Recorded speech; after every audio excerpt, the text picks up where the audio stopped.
It's Saturday, end of week. Welcome to a new edition of Jackson Pigskins. I'm your host, Tom Pollen, along with Wanda Weidman. Hey.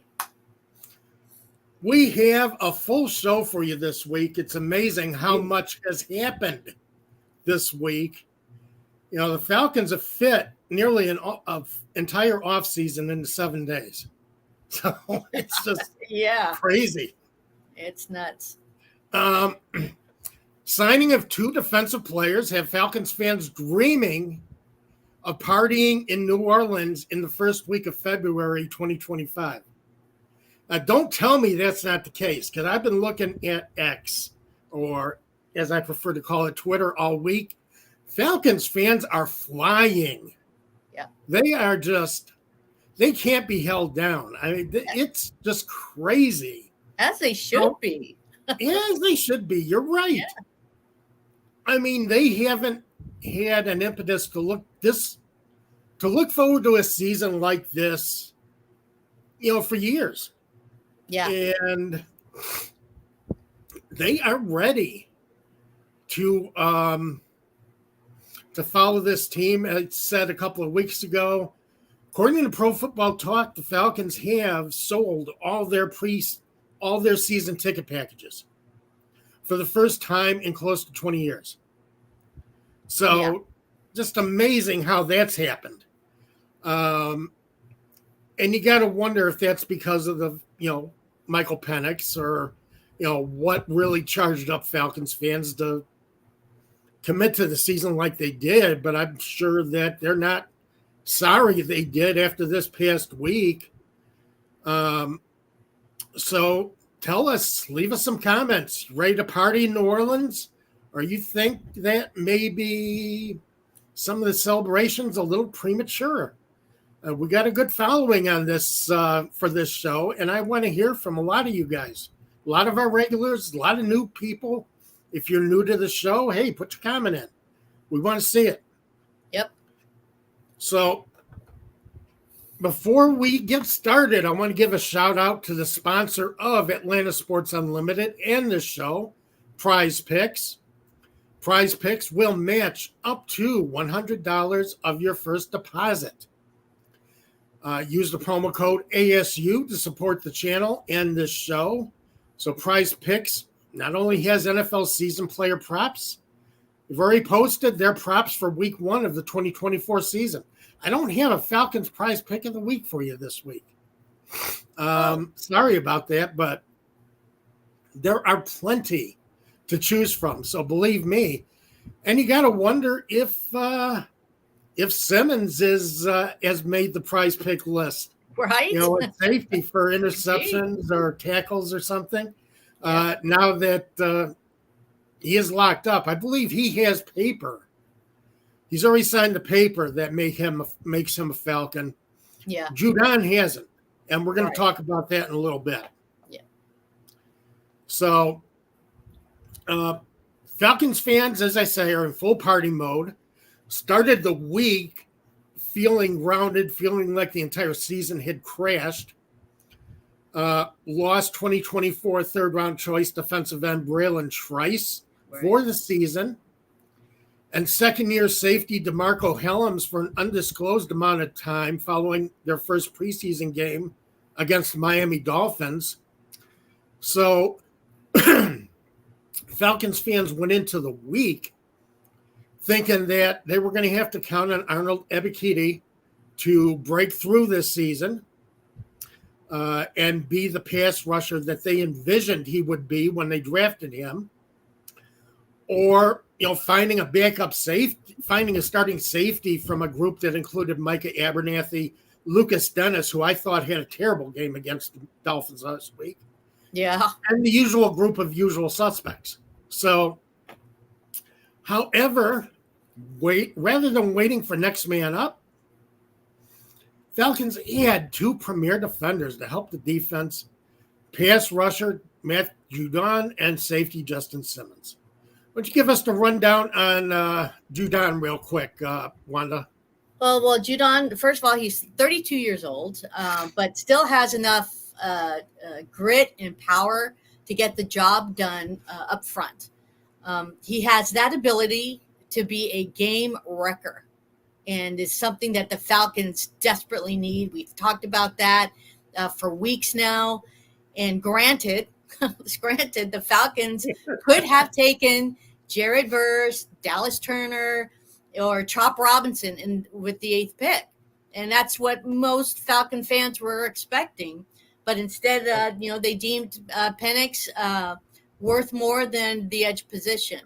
So the Falcons gave up a 3rd-round pick for Judon, but it may be worth it for a win-now mentality, because obviously, Tom, we can see that the Falcons are all in it.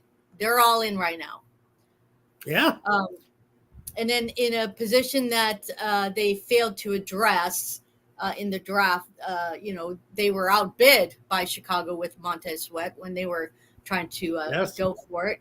And they were also in that mix, the Bears looking for it, which they kind of still are. However, Falcon fans may have to put on the brakes because according to CBS Sports, the Falcons and Judon are not even close to a deal yet. And he is currently in Atlanta without a contract in hand. Right. And which is a little nervous here. It's very nervous making. And we're going to get to that because I do have a question about that. You trade a 3rd-round pick for a guy that you're not quite sure if he's going to be willing to play for a contract that he was not willing to play for with the Patriots. Right. Now they did restructure Chris Lindstrom's new deal to clear the money they needed to complete the Judon trade. They do have Chris Simmons, as I said. I think they do have him under contract. The problem is I can't get into Spotrack's page on the Atlanta Falcons, and I cannot access, or Over the Cap does not have Simmons' contract figured in to the Falcons salary cap right now. So I'm not quite sure where the Falcons stand with salary cap as far as being able to hold on, okay. As far as being able to sign him and what kind of room they have, my main contract source online for contract information keeps crashing the Falcons page on me. So it's very, very frustrating. But one of the things is he's I think 6.5 to 6.7 million is what people have Judon targeted for this year, which, as I say, was unwilling to play for the Patriots under that contract. So can the Falcons modify this one-year deal in any way? I'm not sure because, as I say, I don't know what the cap situation is now at the end of this week. I would say the Falcons are only going to have him for 1 year. If he plays 1 year and he tries for his big contract on the free agent market starting in 2025.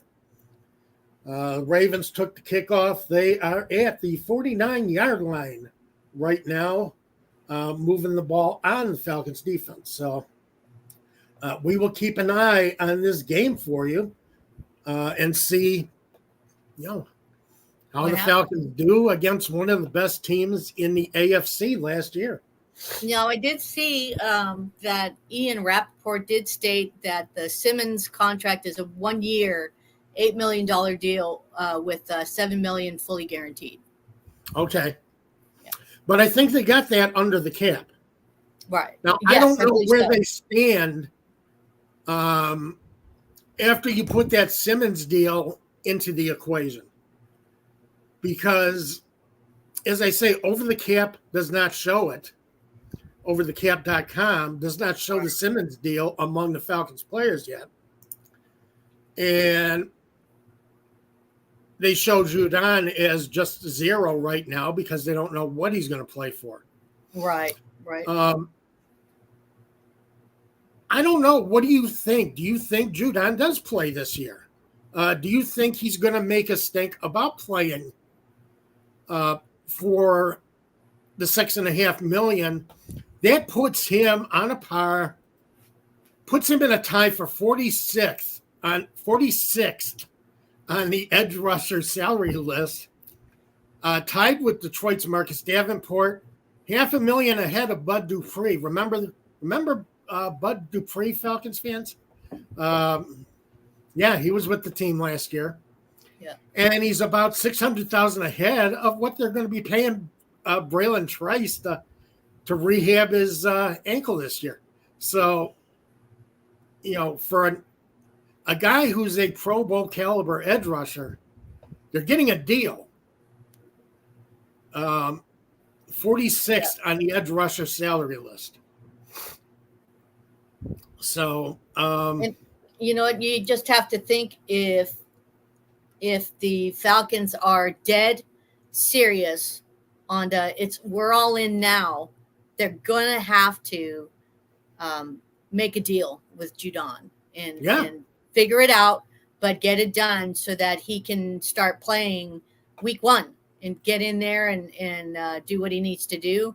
As a veteran, I don't think they're too concerned about teaching him any of the mechanics or anything that he needs to know.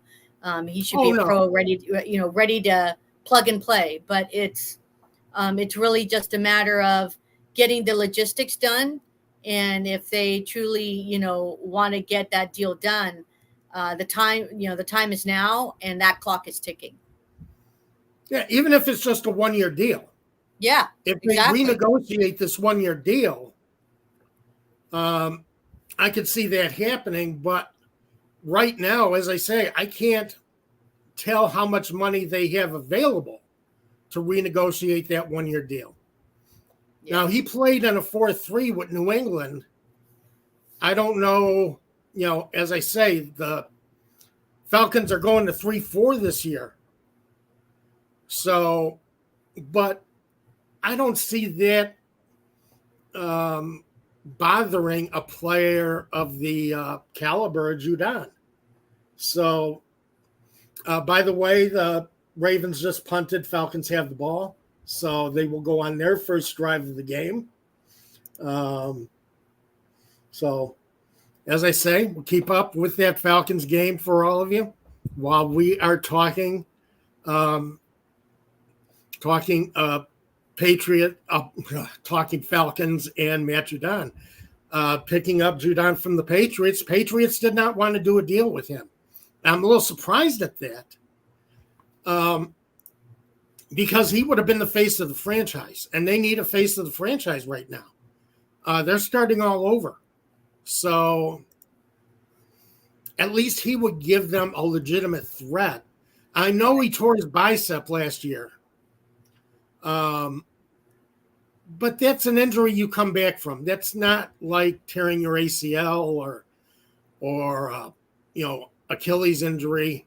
Yeah, here I say that because I've been defending Kirk Cousins coming back from his Achilles injury. Right. But coming back from a torn bicep is, that's something he can play with now.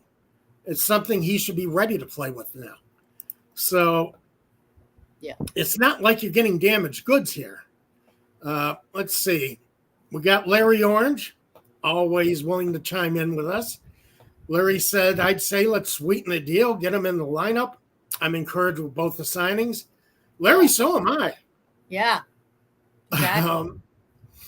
You got a guy who is a legitimate threat to make life miserable for opposing quarterbacks.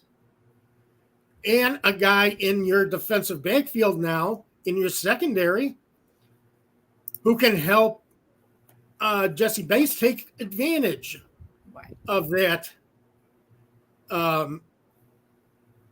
guy who's making life miserable for quarterbacks, making quarterbacks make mistakes. That's what it's all about for a secondary. make quarterbacks make mistakes. I don't know. I'm not speaking so well so far this morning. I don't know what it is, but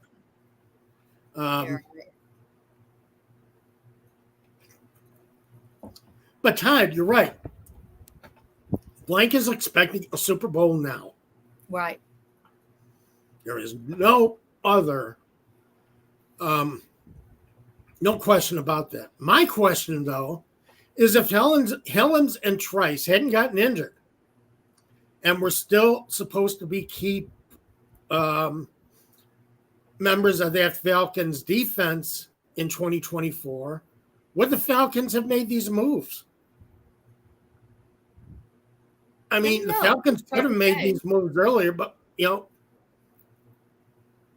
I don't know. It's kind of hard to say. I'm not sure if they would. I think if Trice had not gotten hurt, I think they would have just rolled with him. I don't know if they would have signed Judon.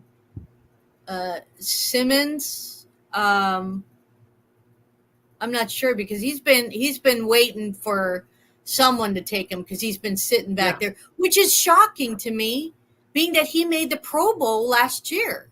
I know. So that was, and he had a he's had a phenomenal record as a DB. So it was kind of surprising that he wasn't picked up. And I'm glad that they grabbed him because now you have a veteran back there that can help out Bates, and that'll be a nice tandem. But I don't know if they would have went for Judon. So you think if Trice was still around, because with Helms and Trice going into the season as your edge rusher and Richie Grant would still be the top safety, right, playing with Jesse Bates. Helms hadn't won that job yet. Right. But,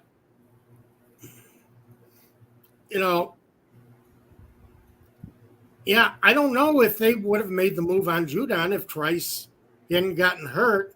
And the thing is, with Trice and with Richie Grant, I don't think the Falcons are Super Bowl contenders. I think they're playoff contenders with Kirk Cousins running that offense with the premium players they have on offense. I think they're playoff contenders, but I don't think they're Super Bowl contenders because I didn't think their defense heading into the season, the way it was built, was ready to be a Super Bowl defense. Playoff defense, maybe first round out of the playoffs defense, but not a Super Bowl defense. Now I think you could say the Falcons could have a Super Bowl defense that they're putting on the field. So why wait until those two guys get hurt to make these moves? I don't get that, but well, I think they were trying to make the move when they were trying to go after Montez Sweat. And I think that the attempt was there and the question was there. But I think they were just waiting till, I don't know, they were able to get something where they felt, okay, we need to go after Judon and then try to go for it. And I think at that point, then that's when they were able to say, okay, let's see what deal we can make. But I think they're holding the Falcon fans, in a nail-biting situation if they don't get a deal done with Judon. Yeah. Because the main problem, again, is Judon is looking for more money than what the Patriots were going to pay him for this season, is looking for an extension. Now, I think the Falcons are in a unique position. They don't have to give Judon an extension, and I think he will play. I think he will take a 1-year prove-it type deal from the Falcons, considering he only played, part of a season last year. and then try and get his big numbers in 2025, 2026. But he's in a bad position to try and get new numbers, being 32 right now. And, it's tough. Teams don't want to commit big money even to a proven all-pro or Right. proven Pro Bowler when he hasn't, when he's getting into that age range. Yeah. And he needs to. I think they just need to Judon has to really think about it. This is his time now, and if he wants to get help the Falcons get there, he can show the league I still have it at my age. I can still put up the numbers and show them that it can be done. But in a league that everything has to be guaranteed money for everything. Yes. To hold that position, I think at times these teams feel like they're being held hostage to get stuck in these guaranteed deals. And so, here they're, if they really want to, if the Falcons front office says, we've got to play now, because we've discussed this before, and I think this is something that came to my mind is, teams right now are playing with that mentality is all in now, because another dynasty is rising and they want to stop it because they let the New England, Patriots control the league for many years. And Right. Now you have Kansas City in trying to get into that same avenue. And the best way to do that is they've got straight Super Bowl title this year. So they've got to put the brakes on, and they need to stop it. So I think a lot of teams are trying to stop a dynasty, and they're running in as we've got to, it's now. The time is now, and you can see so many teams are in that. The Detroit Lions have said the time is now. Chicago Bears, the time is now. The Dolphins, time is now. They're all in. We've got to do this now. The Eagles, who've been in the Super Bowl, several times now, can't get that together. And it's like the time is now.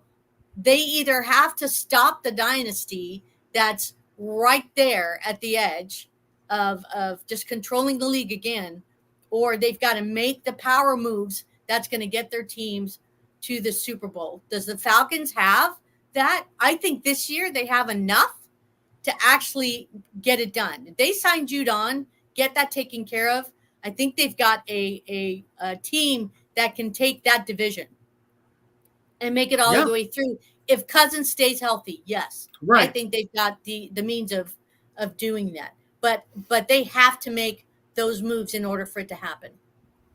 Well, Cousins has plenty of weapons on offense to use. Exactly. The offense I wasn't worried about heading into this season. Right. I'm a little disappointed he's not playing a couple of series today just to get his mindset back into game mode. The Falcons have gone with Taylor Heineke to start the game, and they're on their second drive now. And so, they're playing okay. They've stopped the Ravens twice, and not bad. They're playing a pretty decent game so far. I'm wondering if one of the salary cap moves that they make coming up will be releasing Heineke, since they brought John Paddock back this week as a quarterback. Yep, I would pretty much say that's going to be a done deal. Because I think they still have a $3 million savings under the salary cap. If they release Heineke, there's $1 million dead cap, but that'll free up some money. It's probably the most money they could free up with any player, unless they can renegotiate Jesse Bates a little bit and move some of his money around. It's amazing, considering it's supposed to be a hard cap, how many ways you can move money around to get somebody signed. Oh yeah. If you They'll want make it to. happen. Yeah. They'll make it happen. So I would say probably don't be surprised to see Jesse Bates get some of his money moved around. As I say, there's always signing bonuses. There's always workout bonuses. There's, step on the field and wave to the fans bonuses. There's all kinds of bonuses you can give. Yeah. Tony Wright says, good afternoon, Wanda and Tom. And it's good to see you, Tony. Always great to see you on the, always great to see you on the time with the comments. He thinks there's great moves by the Falcons. Yep. Trading for Judon, signing premier safety Justin Simmons. Yeah, Tony, as I said, I think they're great moves. I think they put the Falcons defense to another. They take the Falcons defense to another level. They do. Yep. Because with Judon, you're going to get sacks. He had 32 sacks in 4 seasons. Yeah. And one of those was he was injured. He tore the biceps muscle last year. Yeah. But, and then with Simmons, you had he'd recorded 30 interceptions, 443 solo tackles, and 64 passes defended since entering the league. So you've got a true DB that's going to help in that backfield. Oh, no. I think they're ready. They just need to get that signing done, and they're ready to go week 1, just to get the ball rolling. I think that makes them competitive. It makes them. It puts them in the mix, really. And I think they need to make the moves now, work it out, figure it out, but make that move. Okay, Tony says and we knew this was going to happen anyway, and we hope that a lot of the fans who would normally be with us, today for the live show are going to, take a look at the replay later. But Tony's, I'm bouncing back and forth between your live stream and watching the Falcons at Baltimore on NFL live stream. Yeah, I'm watching. I have the show. I have the game on NFL Plus. I have the sound down because we're talking and discussing matters important to the team. But I've been watching. As I say, I'm disappointed. And I don't know, do you think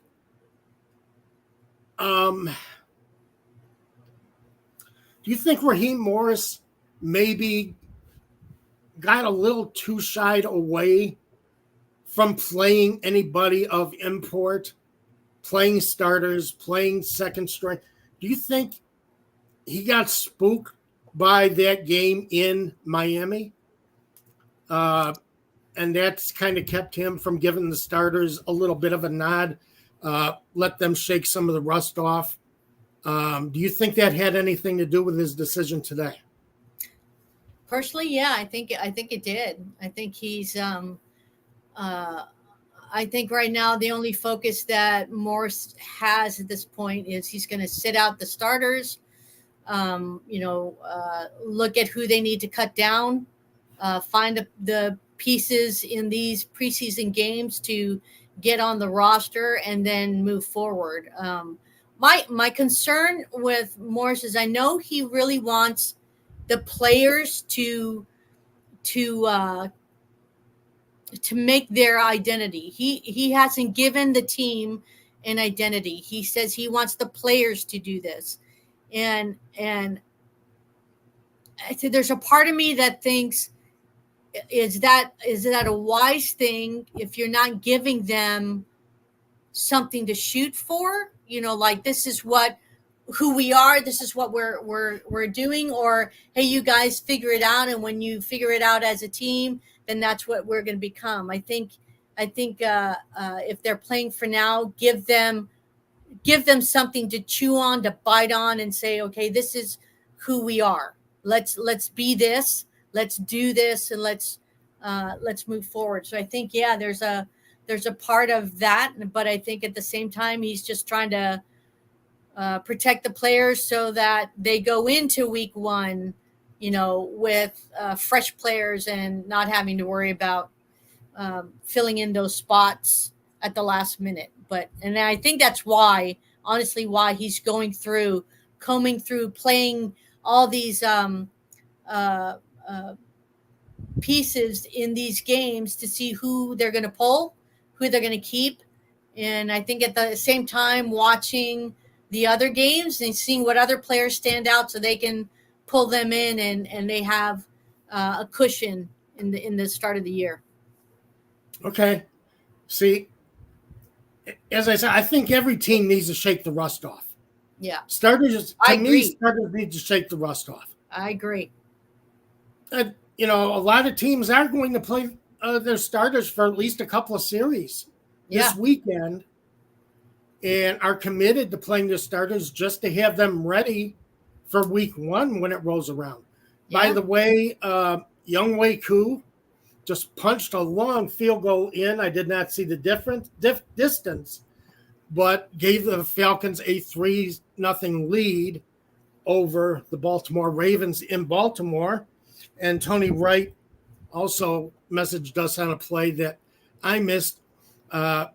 Rook Arororo. A horror. No, a row. A row. A row your boat, yeah. Yeah. Had a 3rd down sack on the first series. So,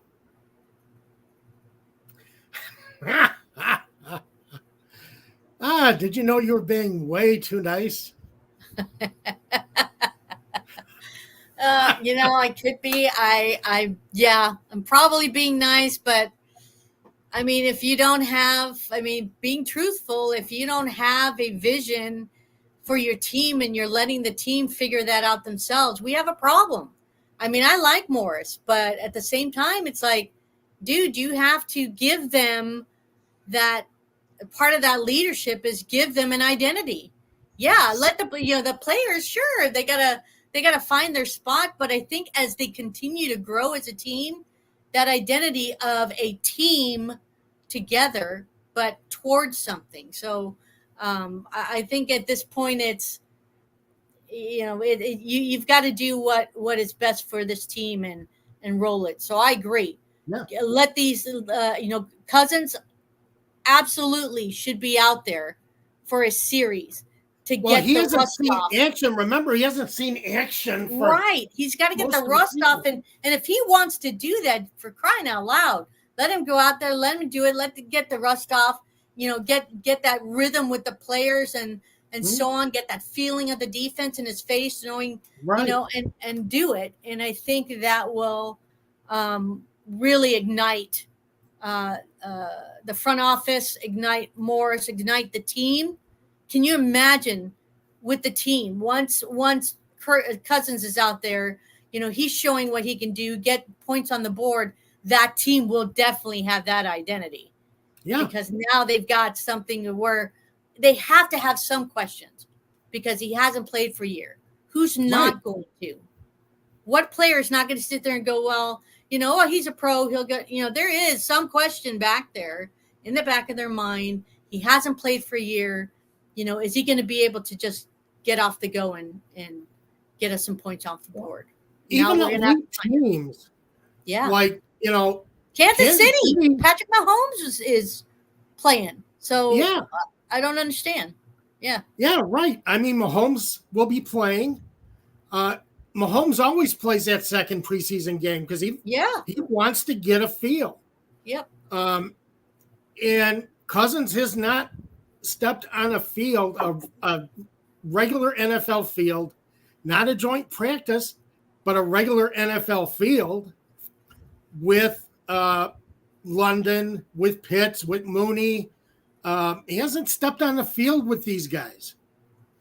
And you can't, and I'm not saying a preseason game is going to replicate a regular season game, but it's the closest you're going to get. So, that field goal, by the way, was 54 yards. Okay. Yeah. So I knew it was, he really banged that in. Younghoe Koo might be the best player one of the best players on the Falcons right now. Yeah. That guy is automatic. He's as automatic as Matt Bryant was. Matt Bryant was the man in Atlanta for a long time. And Younghoe Koo has been fully his equal.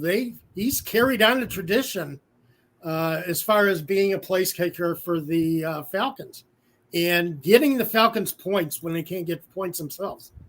My problem is he gets points for the Falcons when the Falcons really should be getting that ball into the end zone. Because I think one of the problems with the Falcons, one of the reasons why they needed a true NFL quarterback is their ability to score touchdowns in the red zone. Yeah. And they had not shown that ability. And Younghoe Koo, I don't want my place kicker leading the league in scoring or leading the league by a lot in scoring. I want my place kicker, between 40 and 50 yards. Yeah. I think that's the most important range for a place kicker.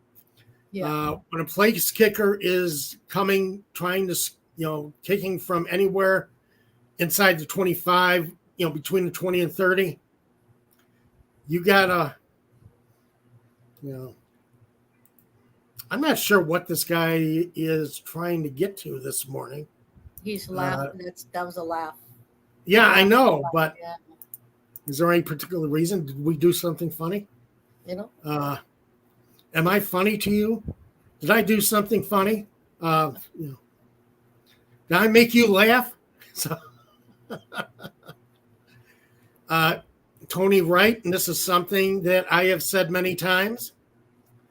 Matt Bryant was a man that didn't get a chance to win a world championship when Kyle Shanahan didn't run the ball on second and third downs late in Super Bowl 51.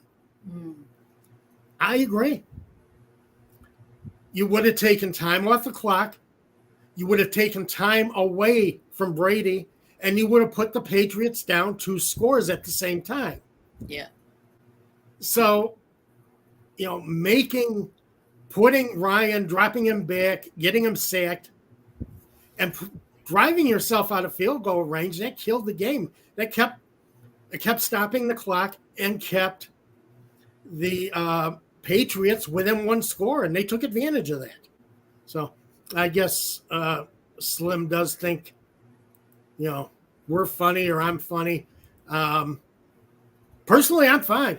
If I can make you laugh, that's fine too. I hope to give you some insight, NFL insight. But if I can make you laugh, I'm all for it. So, but Larry Orange says, I think Morris is being gun shy about the starters. And I think last week had a lot to do with that. But last week was a special situation. He was playing on a sloppy field, a field that kept divoting up. And players were slipping and sliding all over the place. Miami lost 2 players in that game. So it was just a lousy field to play on. But, you got a good field there in Baltimore, looking nice, looking ready to play. And that's why I say this is a time when you could throw your starters in, get them some time, and at least give them a chance to get a feeling for what they're doing. So, Atlanta Falcons defense still playing tough against the run. But again, also on defense, you're going from a 4-3 to a 3-4 defense. It is not easy. Don't think it just means that you're adjusting your position a little bit. You're taking your defensive end, making them a outside linebacker. Your edge rushers now become from defensive end to outside linebacker. That's not easy to do because now you got responsibilities as far as shutting down the corner. keeping everything contained on run plays, as well as rushing the passer. So you have to be able to read a little bit better as far as what your offense is doing. Great still have Daniel Onyemata with him, but it's a little bit tougher for both of them in the 3-4 than in the 4-3. And I would like to see the Atlanta defense have a chance to play some of that 3-4 defense in a game, not just their second, third, and fourth team players, guys trying to make the squad, but getting guys into that game. Let's see what they can do with this defensive alignment. What Raheem Morris really wants them to do in this defensive alignment, what their assignments are, and how they can read it. Again, it's not an easy adjustment. It's not just jumping into a different spot on the field and doing your job, but you're doing it in a different spot on the field. You got new responsibilities, and you have to think a little bit more, especially when you make that first change. So I want to see the Falcon starters. Ooh, there is a terrible snap. Falcons got the ball. Multiple flags on the play. So we will see how that comes into play. Oh, God, that was John Harbaugh just shaking his head. He can't believe that. Yeah, it's a fumble. Wow. Okay, so penalties were against the Ravens. It's a fumble, and the Falcons have the ball. Yep. Nice to see. There you go. Yeah. So, nice to see the defense, again, second, third, fourth string, but still, guys, you want to. The Ravens were moving the ball pretty well. And then with that fumble, it gave Atlanta that chance to get back in it.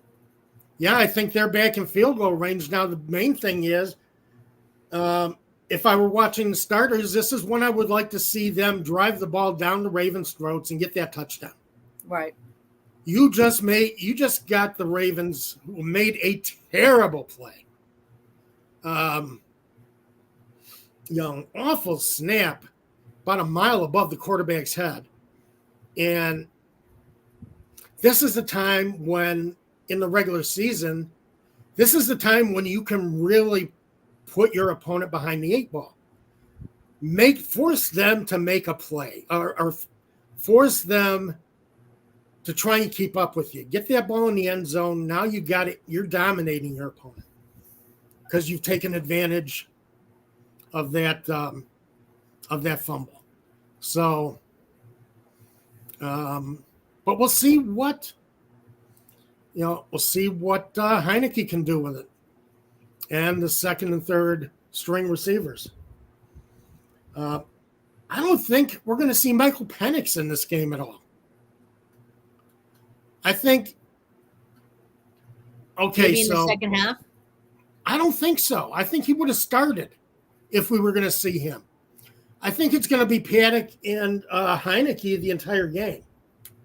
I think they probably want to get a good look at Paddock. Yeah. Since they did cut Rourke after last week. That makes sense. Yeah. So Tony Wright says 3-4 DN Brandon Dorius recovered the Baltimore fumble.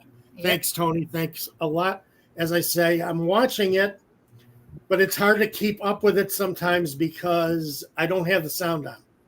So, but yeah, Harbaugh with his hands on his head. So, going to be interesting to see his brother back in the NFL coaching the San Diego Chargers. So, well, Heineke just threw a deep pass for 32 yards. Really? Okay, yeah. Then I'm on delay. I'm a little farther behind than you are. And that's one of the problems I have with NFL Plus is the delay. Because, yeah, I'm hearing things that are happening. I'm seeing things on Twitter that are happening, but I haven't seen it yet. That happens during Bears games all the time. Oh. I'm seeing guys celebrating plays that I haven't even seen yet. That's yeah. So, Oh but no. Yeah. Chris Blair, who I think is really threatening to take a receiver spot this year. Very possible. That is the second long pass he has hauled in this season. Yeah. Hauled in one from Penix last week and brought one in. Hauled one in now this week with Taylor Heineke. It's great when you can have a really good receiver and a running back in a stash. If you got him in your practice squad, you need him when you just can pull it, and then they know the playbook, they know the plays. They've been doing it. So yeah, that's good. So yeah, you gotta like what you see of this so far. They're moving the ball just outside of the red zone. Yeah.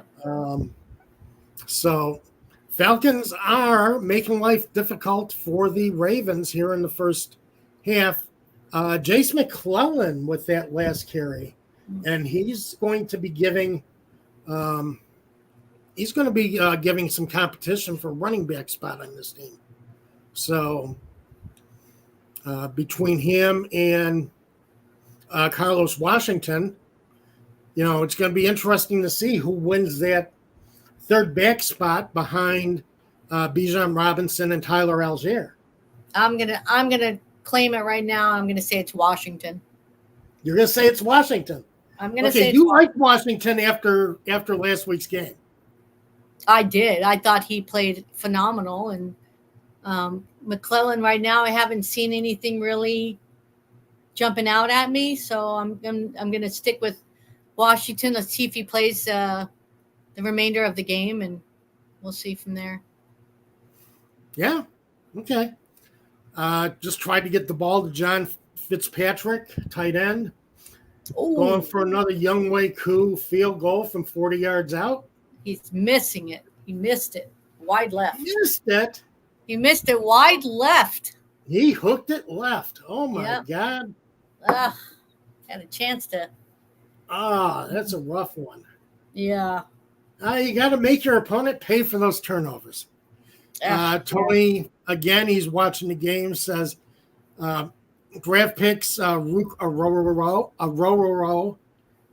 Brandon Dorius, and J.D. Bertrand all have made plays in this game. Yeah, I like J.D. Bertrand. I do like J.D. Bertrand. I do too. I think he's really good, yeah. I think he's going to have a heck of a time. I think he's going to have a good shot at making this team. I think so. He should, yeah. Which is good because I think Fontenot has had a problem signing quality defensive players or drafting quality defensive players to bring into this team. And it's one of the reasons why they've had to do so much work in free agency. Is because they have not drafted well on defense. Dave and I have been doing this show for about 3 years, and every year we kept pounding the table for an edge rusher, and every year it never happened. And to me, with an edge rusher, it makes your secondary better because the quarterback doesn't have as much time to make a decision. And people say, Tom, teams win with an edge rush without an edge rusher all the time. Well, not many do. And as I say, if you want to make your secondary better, A, draft or sign guys for your secondary. B, get yourself an edge rusher who can get to the quarterback and do damage. Because he's going to cut down the amount of time the quarterback has to go through his progressions and make a decision. So, Larry Orange. Koo hooked it left, kind of like my golf game. Yeah, it's the way it goes sometimes. Well, it's preseason for place kickers too. So they've got to get to it too. So, well, the Falcons did both. They signed a guy for their secondary that's going to make their secondary that much better. And hopefully we'll sign and get this guy on the field that will make opposing quarterbacks' lives a lot more difficult and, make it easier for your defensive backs to make plays. Look, the Falcons have not had an edge rusher since we've been doing the show. And you talk about A.J. Terrell, he hasn't had an interception in 3 years. I bet you anything, if they get Judon on the field, Terrell gets at least one interception this year, as well as some passes defended, just because he's going to be in a better position to make plays on a ball that's not thrown as well as the quarterback wants it to. Because, again, he doesn't have time. Yeah. You get that experienced pass rusher in that defense, everything falls into place. Right. Yeah. Makes life easier for everybody. Yeah. On that defense. So, because now you got to figure out, you got to have somebody on your defensive line that offensive coaches say, I have to stop him. Okay, I have to stop him. I have to find a way to stop this guy. And all defenses need that. I need to find a way to stop this guy. And Judon is that. Without him, I don't think Jesse Bates is that guy. I think he's a guy you got to watch out for, but he's not a guy you have to stop to keep him away from the quarterback. Grady Jarrett's coming off a knee injury. We don't know if he's going to be back to what he was before the knee injury, if he's going to lose a bit. Besides, Grady Jarrett's getting to be a little old. And, we got to see how he comes off that knee injury. Now, He's excited for the season. He's tweeted out a couple of things for the season. He's very excited. And I like that. I like your team leaders being excited. Yeah. So, Tony, I agree. J.D. Bertrand and Nate Landman will be the backup inside linebackers. Yeah, Troy Anderson and Caden Ellis, I think, are going to be the starters. I do agree with you there. I think J.D. Bertrand is making an impact.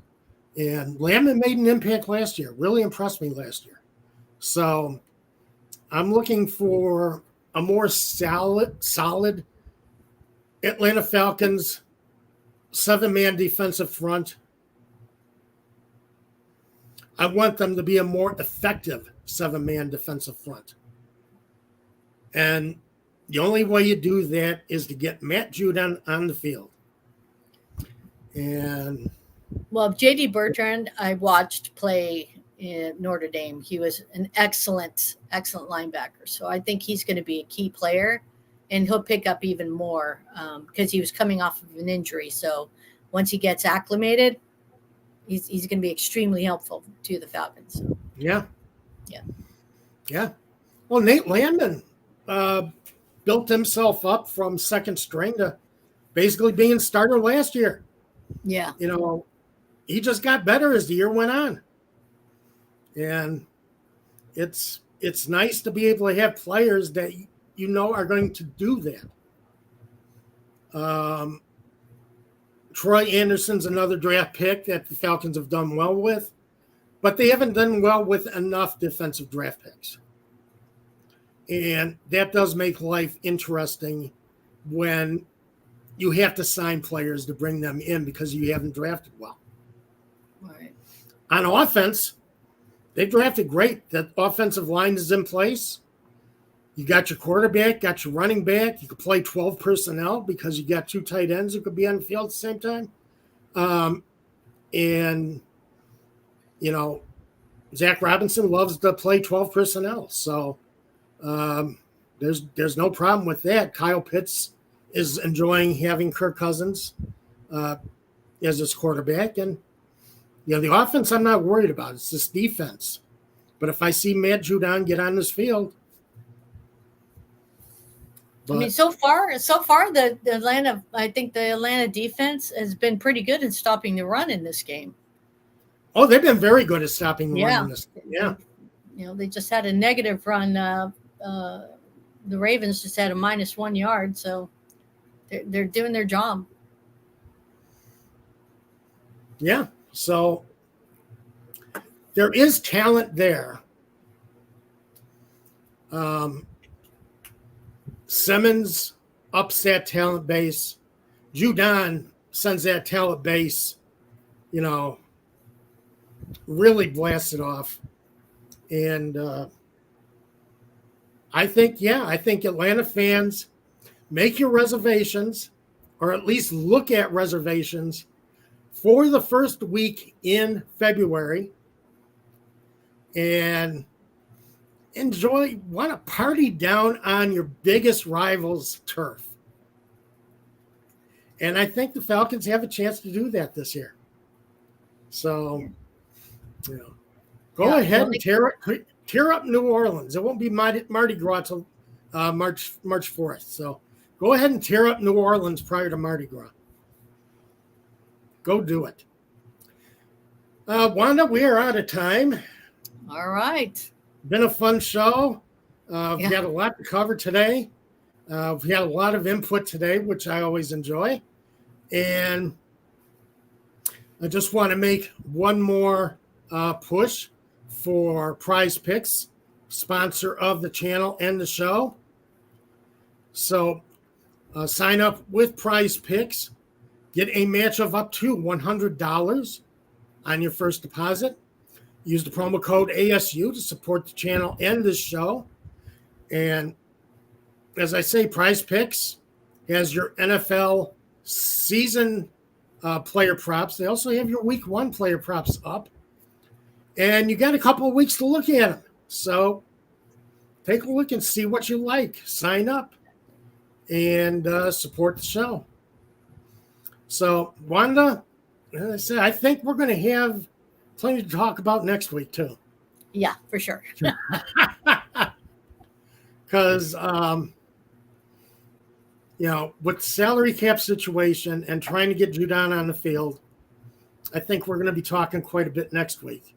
Yeah. About how this happens. Yeah. So, and hopefully by next week, my salary cap, my contract information website actually gets, the Falcons back on track. And, Falcons just gave up a big play. 31-yard pass. Yep. Yeah. So, ask Josh Johnson at quarterback for the exactly. Ravens. Yeah. But man, he beat everybody on that one. Nobody got close to him, and that's what we need Matthew Judon for. Yeah, for sure. But yeah. Anyway, great to be here. Great to spend the Saturday with you for an hour. It's been fun, people. Yep, we always enjoy it, and want everybody to have a great week. See ya.